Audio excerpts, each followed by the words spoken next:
Šiame uždavinėje reikia tiesiog išspręsti racionaliąją lygtį. Štai, mums reikia atimti, norint atimti, vardikliai turi būti vienodi. Teks bendra vardiklinti. Pažiūrime, x minus 5, o čia yra kvadratų skirtumas. X kvadratu atimti 5 kvadratu.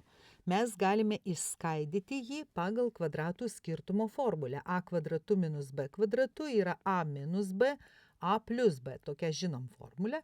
Ir pagal ją išskaidome. Pirmą trupmeną tiesiog perrašau. Minus. Antrąją įskaidau vardiklį x minus 5, x plus 5. Lygų vienam. Dabar bendrą vardiklinsiu. Bendras vardiklis bus x minus 5 ir x plus 5. Čia papildomą daugiklį rašau x plus 5. Čia reikės rašyti jau abu narius. Ir x minus 5 ir x plus 5. Na ir gausiu tokią lygtį. 2x iš x plus 5 padalinta x minus 5 x plus 5 minus 100 padalinta iš šitos sandaugos dvinarių lygų, o dabar vienetukas, tai čia kaip ir viena pirmoji, tai gaunu x minus 5 iš x plus 5 ir vardiklis lygiai toks pat. Trupmenas atimant galiu parašyti ant vieno brūkšnio minus 100 ir vardiklis yra x minus 5, x plus 5. Lygų, na ir čia toks pat.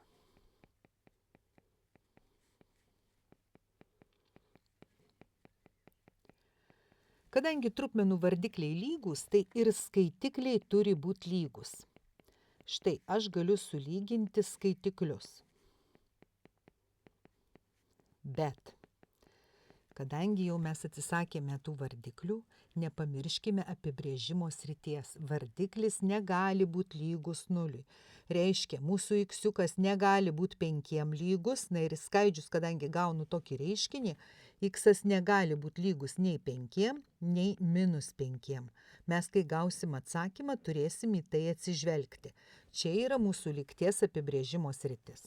Na, o dabar tiesiog sudauginu 2x kvadratu plus 10x minus 100 lygų, pritaikau tą pačią formulę, perkeliu narius į vieną pusę, sutraukiu panašius narius, plus 10x, čia bus minus 75 lygų 0. Kvadratinės lygties aš jau nespręsiu, turbūt moki, diskriminantą apskaičiuojam ir sprendžiam ir gausiu 2 sprendinius. Pirmasis sprendinys bus minus 15, antrasis sprendinys bus 5. Bet prisiminkim apibrėžimo sritį, x negali būti lygus 5. Taigi šitas sprendinys mums netinka. Ir atsakymas x lygų minus 15. Uždavinys išspręstas.